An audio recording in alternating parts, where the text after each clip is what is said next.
Major Mozaffar ও তার সহযোগীদের বিরুদ্ধে সামরিক আইনে বিচার কার্যক্রম চলছে বলে জানিয়েছেন স্বরাষ্ট্রমন্ত্রী সালাউদ্দিন আহমদ।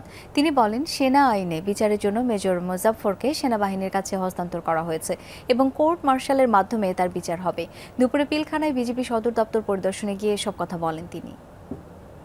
মেজর অবসরপ্রাপ্ত মুজাফফর নামে যে আসামিকে গ্রেফতার করা হয়েছে তার অন্যান্য সহযোগীদের যে বিচার সেটা সামরিক আদালতে হয়েছে।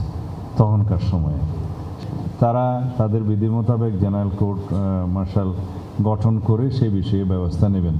যদি সিভিল কোর্টের কোনো বিষয় থাকে আইনানুগভাবে, সেটা তখন পরীক্ষা নিরীক্ষা করে তারা বলবে।